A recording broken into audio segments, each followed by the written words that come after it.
So we're back working on the filtration redo. The past couple of weeks haven't had a lot of chance to work on it because of some other stuff that I had to take care of, but now we're gonna try to finish this off this week.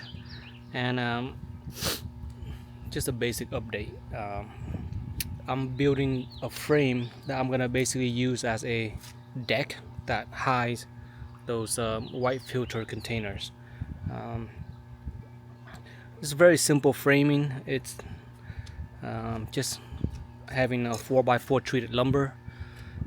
The post is also a 4x4 cut down, and for the anchors I've had these anchors that were used for construction projects and they were left over, so I'm using these instead of a standard post base.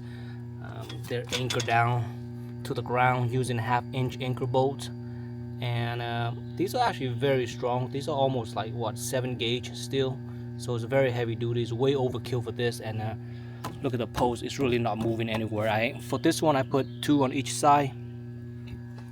On the other side I think I'm just gonna put 1 here. There's no space in here for a second one, so I'm just gonna put 1 here.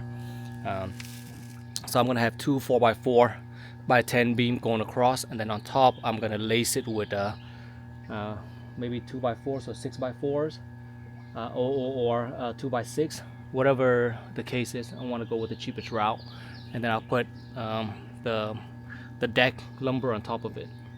The liner here it's gonna act like a water barrier and also a containment area. So the liners are gonna go up on the sides right here all the way around, and the goal is to have the water come flowing out of these bins, right, and straight into the pond. But I gotta be careful because there's a skimmer niche right here. There's a skimmer niche right here. I don't want to step on it and fall, but I want water going that way, circulates around the pond and bring it back to this skimmer spot right here. So that's the plan. And it's not gonna look pretty, but we're gonna cover everything up at the end, so hopefully it's not gonna be as ugly as it is right now. For these containers, in the past, or I should say just a month ago, they were lying around this area, right, and they were collecting muck at the bottom of the container. So we're gonna avoid that whole situation, and what I'm gonna do is drill holes all over these containers here. I'm gonna drill holes, and then we're just gonna let the water come down to the liner and flow out. I find that is the cleanest possible method because there's just way too much buildup, and having water coming straight down is gonna be nice. So what I'll do is I'm gonna weld some like stubs here to kind of make it act like a little lake, probably like 1 inch or 1/2 inch, something like maybe around that size right there.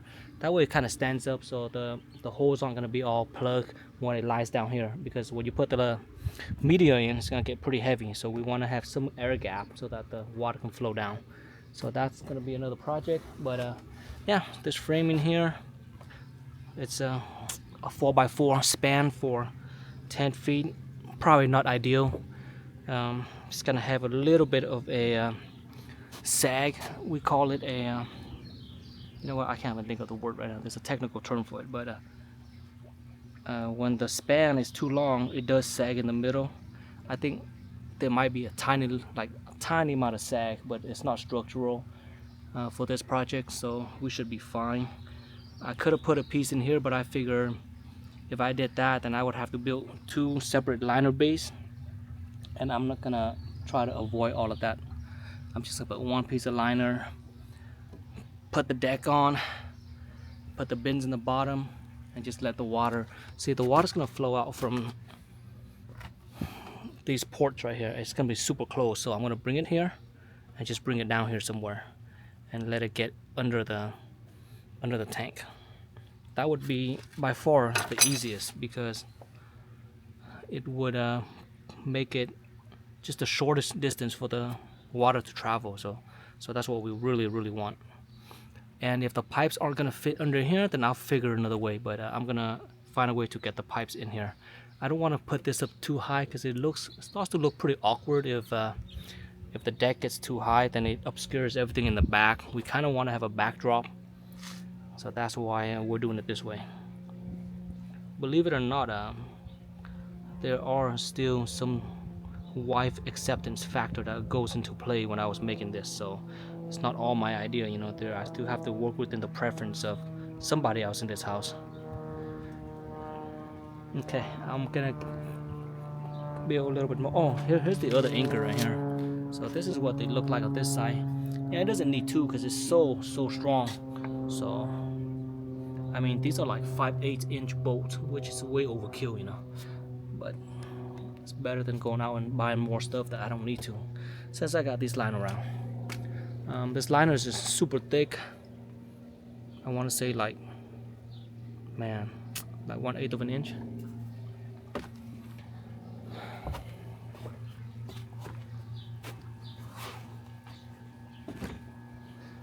Yeah, so this filtration deck is gonna be about 10 feet long and 30 inches tall, most likely when it finishes.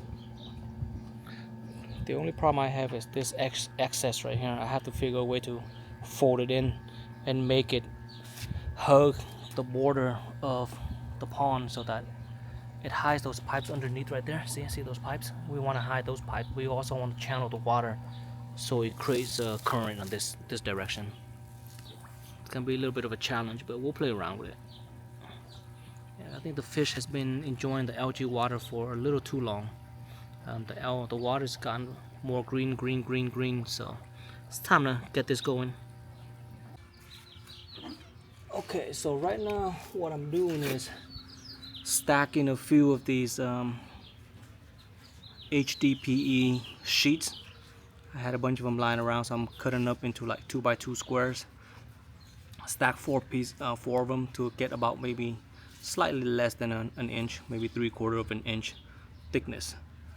They're gonna act like legs for the white container right there. You see that white bin right there? I'm gonna put it on the underside, and we're gonna weld them into it to act like a bunch of little legs underneath. That way we'll have an air gap. So the easiest thing to do, before I was using a heat gun, but the easiest thing to do is actually getting a torch like this. See this torch? It's a propane torch or a MAP gas, and all you gotta do is heat it up and then stack these together and just press it down for like 10 seconds, and it's gonna fuse together really nicely. So I'm gonna do that right now, just give you an example. Okay, what I have to do is actually cut the squares right here into 4s, and then we're gonna glue it together.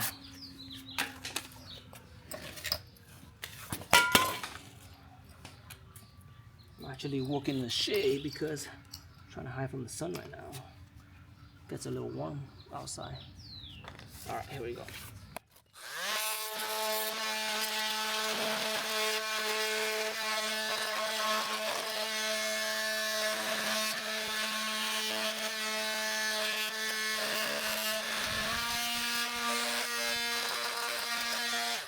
Alright, so we got 4 pieces. They're gonna stack together like this.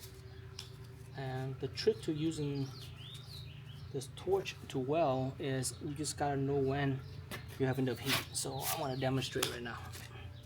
Alright, so we want them to line up like this. So the bottom piece will be, this will be the bottom piece right here. And this will be on the top. So they're gonna go up like this. So we want to heat this one first, then heat the rest and just lay it on top. Let me see if I can angle the camera down, get a little closer zoom. I'll show you what it's like to weld with the heat, with the torch. Okay. This torch is going to be a lot hotter than the air gun, so we don't want to burn the plastic. We want to just get it to melt. So I'm going to show you right here. Here we go. Turn this thing on.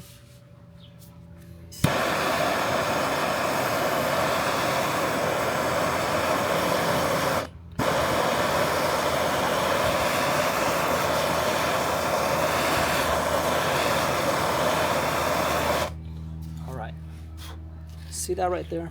When the plastic starts to get too hot, the flames come up, right? And that's not what we want. So let's kill the flame. Should be doing this outside because the fume is not good for you. But when the plastic starts flowing, that's when you know it's good. So I'm gonna do this again right here, lower heat. Basically move this away a little bit further.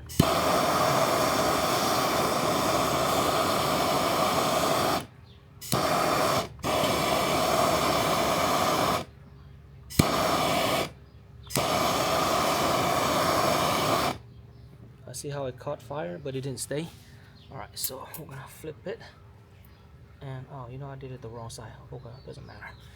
Just put it on like a sandwich and like 2 pieces of cheese and just press on it. If you have the plastic melted correctly at the right temperature, it's gonna, the excess is, it might come out a little bit on the edge like this, and then you just, you know, wait for a second and it's gonna fuse together nicely. All right, so we're gonna do this again here. Burn this piece up. This piece is already pretty warm, so it doesn't take a lot of heat to melt this, but this one takes a little bit more. Yeah, just like that. See that? Once again, we're not doing anything critical, so we don't have to worry about even burn.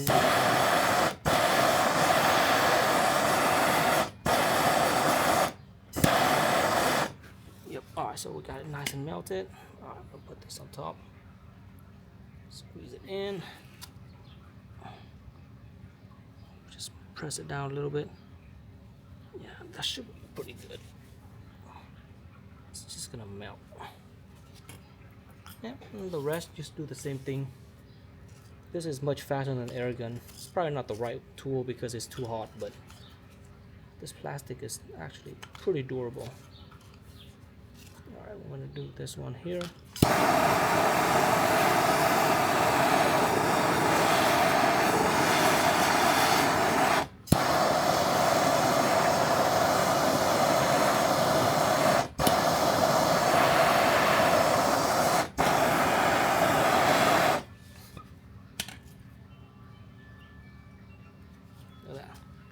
Like 4 cheese sandwich stacked together. See this one didn't work out well because I melted here and folded together and came out like this. It's kind of messy. It's gonna work, but not nice. Compared to this, I think this is much nicer and neater looking. Now the plastic is still pretty hot, so take a while for it to cool down. And then if you want to clean up the edges, what you can do is burn this right here.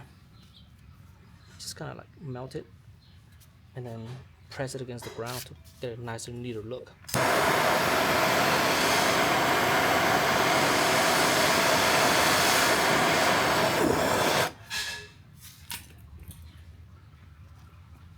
See that right there?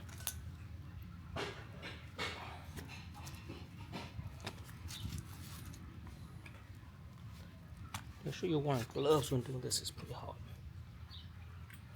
Okay. Alright, so we got that.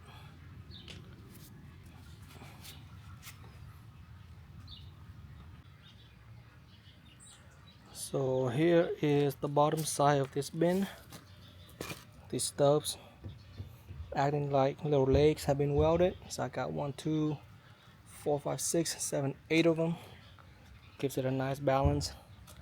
I sealed up this hole underneath using the same method, just heat gun, with a torch gun, and then press it on. Drill like a couple of hundred little holes in here, just so the water distributes nice and even. So that's the first bin. Have to do another one, but same step.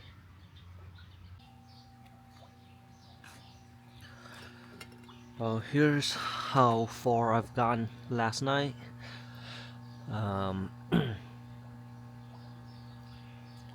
I decided to double up the layer of liners here just for extra added security because I'm a little paranoid about leaking.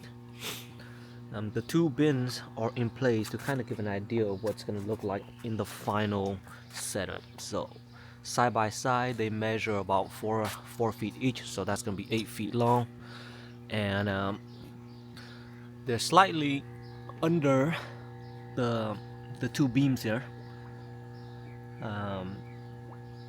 So that's good. We want to create a small gap so that I could fit other things in it if needed. There's probably a couple of hundred holes in each of these bins now.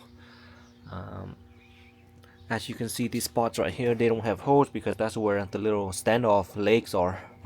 But with these holes here, I think it's enough for the water to just go down straight and not have any build up here in this area, and that's really what we want. So just no build up, we just want it to go down nicely. So now what I have to do is actually fold these things. This side's folded up nicely, so as you can see, when the water comes out, it should just come out this way and go down here. And then I have to fold that side up as well. That flap right there, it has to be folded up vertically. And I gotta bend this liner here to create a channel this way.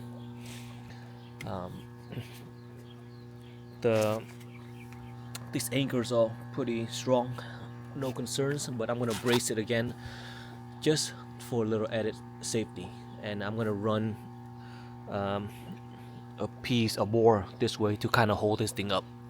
That's gonna really help keep it nice and neat. And then of course it will allow me to form the liners a little better. But yeah, that's pretty much it for now. I'm gonna keep working on this and hopefully get it tested this week. So conventionally, you would tie the 4x4 using these connectors. Let's see if I can even take it out. So you know they would sit right here and go like that. This is one way of doing it. It's an old standard size. I mean, it's just a normal way of doing it, but it's not necessary. What you can do is use a special structural screw. It's called timber lock. So this happens to be 8-inch. It bites straight into it, and it's kind of like a leg bolt, but it is very strong. So I'm just gonna use 2 of them, and they're gonna act pretty much like the tie connector. They sit nice and flush as well. Oh, here we go. I'm gonna put them more in the middle.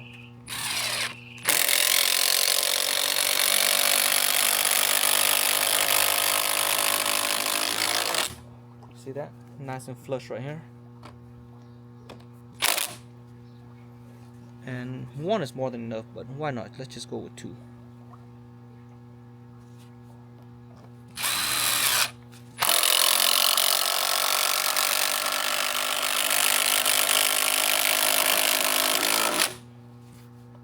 Yeah, so that's not going anywhere.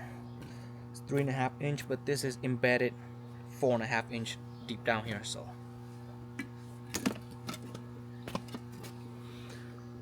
Yep, it's very nice and strong, very sturdy.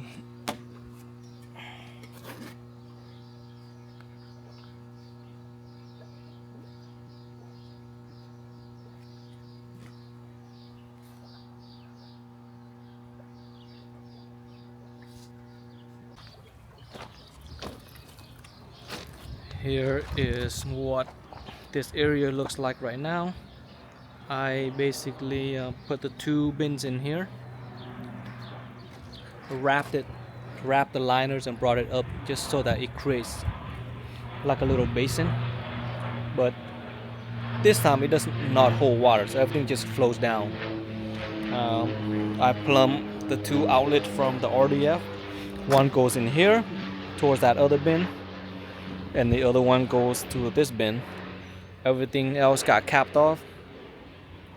I ran a test on this thing, and the water was flowing out fine, and the filter was cleaning up the water, but the problem was there was just too much dirty water in the pond, so it was cleaning every minute or less, and I thought that was just too much work to put on the motor, because these are intermittent motor, so I didn't want it spinning every minute. If you look at the spec on this motor, I don't know if it can be seen. There it goes, intermittent duty, 30-minute on. So it's supposed to go on for 30 minutes, rest for a bit, or rest for 30 minutes and then on and off. But if it was going on and off every minute, it was just too much. I thought it wasn't worth it trying to let the machine clean all the water. So what I did was I've been draining the pool since yesterday afternoon or evening, and until now I'm just draining it and then getting rid of all that muck as much as possible, put new water in, treat the water, and go from there, because it'll be less work, and this water definitely needs to be clean anyways. But yeah, that's a good 70% of the water, if not more, that's been draining out. So I'm gonna bring it down just a little bit more, and then I'll add more water, probably pump some water from the other pond going here too, so that it doesn't shock the fish. But yeah, we got a lot of fish here. If I could have caught them all and put it to inside the other one, I would have done it, but I could not. So it doesn't look great right now, but once it's up and running, it should be clearing up pretty fast. Yep, so that's where we're at right now. For the next few days, we'll be working on this thing, trying to get the water back to normal, and hopefully this area doesn't give me any problem. I did see some minor leakage here, but I tightened it, so it's fine. This part was also partially leaking in that union. Stupid little union there was leaking, so hopefully I tighten it and that is not a problem, and if not, then I have to redo it.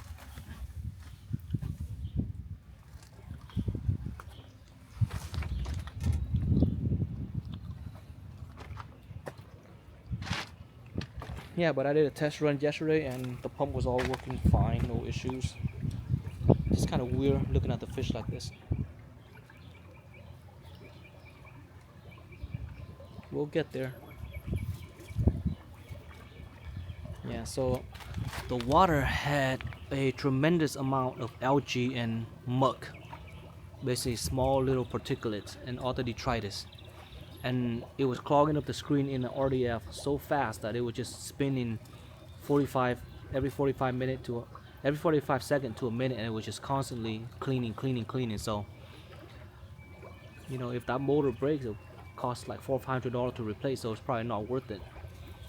Better do this, and since this water's been in for like 2 months, hasn't been changed out much, so might as well get rid of it.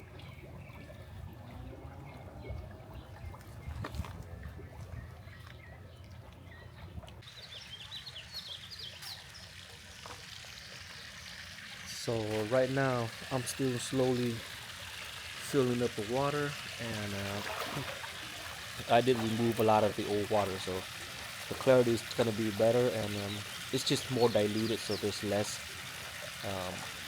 detritus and all the little buildups. I didn't fill it up too much last night because I was sleeping and I just didn't want any crazy accident. But while I was filling it, I was also putting in the powder to clean the water. It's chloramine and chlorine and ammonia removal. So by doing that, I was able to change out a large amount of water without impacting the fish too much. And you see that hose right there? I'm also gonna right now I'm starting to pull water from the small pond and put it in here because that water is clean, stable, and it's a little warmer.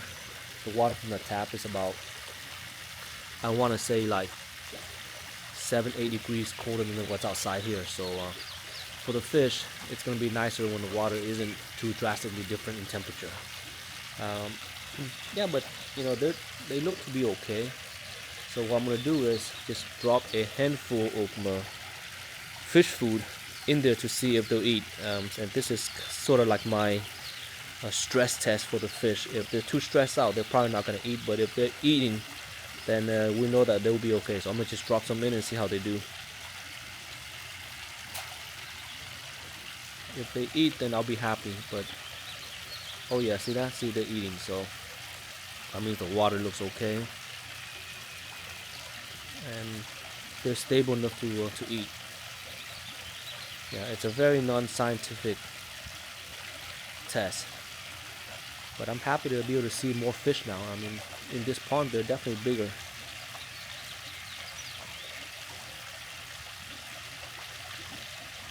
So we'll be doing this for the next few days until the water fills back up, and we'll get the filter up and running again.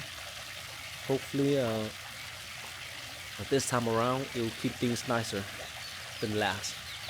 And back there is still a big mess that needs to be cleaned up and reorganized.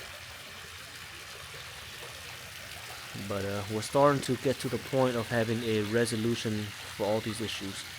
Yeah, so the fish are eating, so I'm pretty happy about that. Because if you notice, this water has been filling up since this afternoon. So I took out, man, I want to say I took out like 70%, if not like 80% of the water.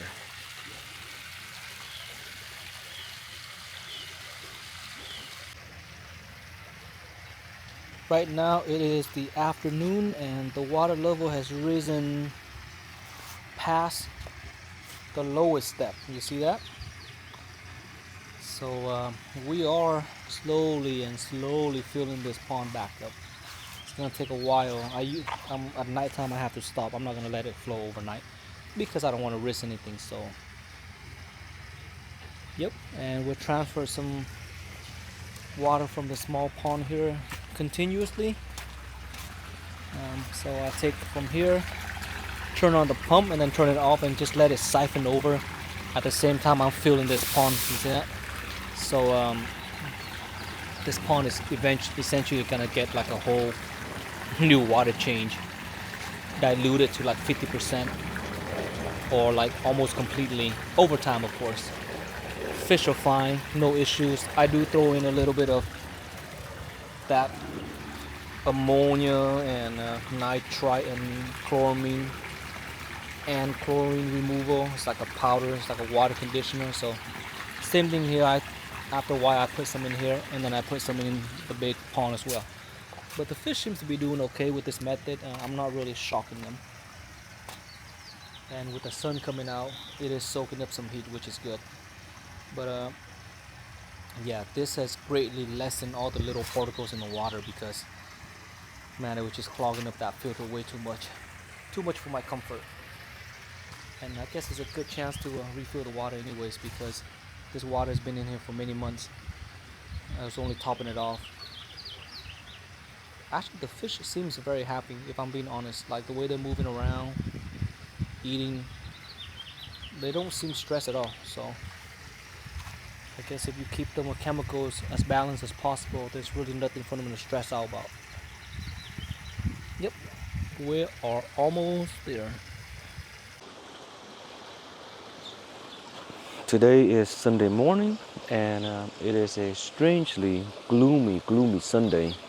There's a little bit of drizzling going on this morning, but I have not done a lot of update recently. Got caught up with a bunch of other stuff, so I'm gonna go ahead and give a brief update on what's going on with the pond right now and the filtration redo. As you can see right now, I got water flowing, and it is flowing quite nicely. Let's take a look at the flow right here. You see that flow right there? The water current is now going out from there, and it is flowing along the edge of the pond, going here, and it's giving me a really nice circulation.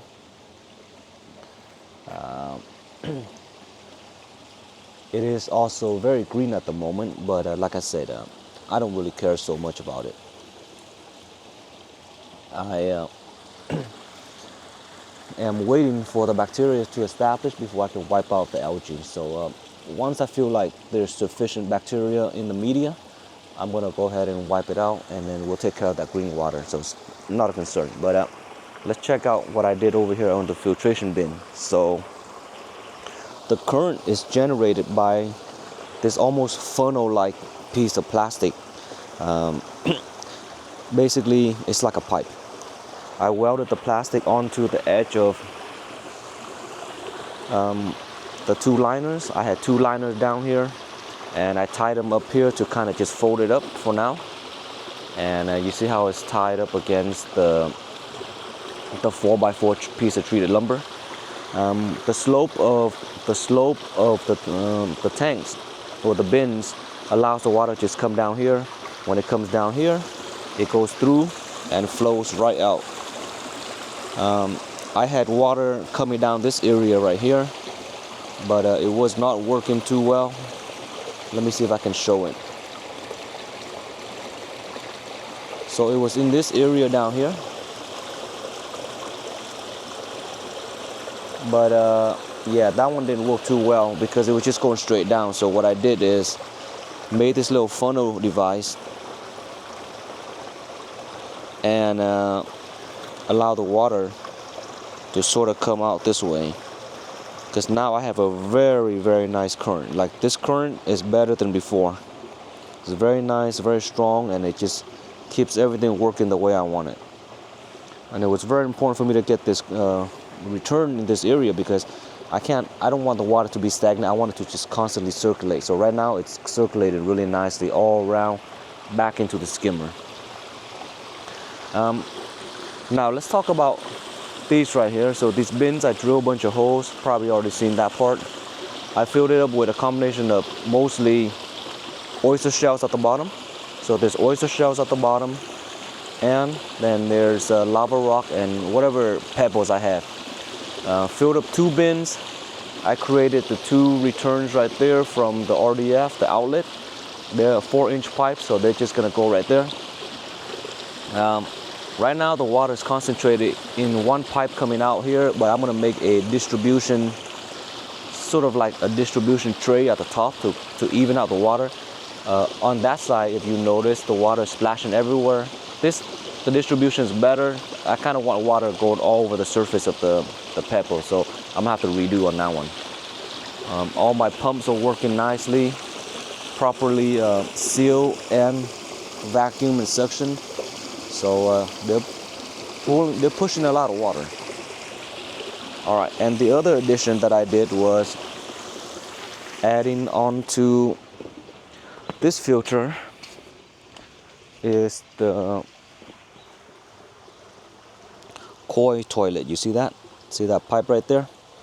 It's connected to the waste outlet of the RDF. It's a long travel, but comes into this bin and it just goes down there. So that's the koi toilet right now.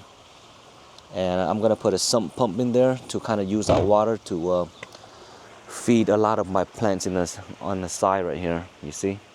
So that's gonna be part of the next project, well, ongoing project, but for now that's okay. Yeah, so that's pretty much it. And then I still got a lot of lumber to lay on top to finish off that decking, to cover it up, because it looks really messy. Trust me, I got a lot of comments about this right now, but it's okay. Sometimes you just have to sacrifice a little things for functionality. But it is slowly getting there. I'm really liking the fish, the way they move. They really enjoy this current, and they just seem happy. I mean, it's a little greenish, but the fish are extremely happy, and the way they swim, I feel like they're doing so much better. There's less. I've been filtering out a lot of the algae, so there's not a lot of. Well, there's still a lot of green algae, but the big clumps of stuff, I took all that out when I changed out all that water. So did an 80% or so water change on this thing. So this is pretty decent. Yep, so that's just the update for now. Once I finish putting off the decking, I'll probably put some more decking around this border of the pond as well, going along here. This will allow it to kind of match with some of the wooden decors we got going on in the backyard. Notice the feeding ring right there. The water return is very powerful, so I kind of wanted to put the feeding ring there just to keep the food in, because if you see the food, it is rotating really fast to the skimmer, so we don't want to be wasting money on that part.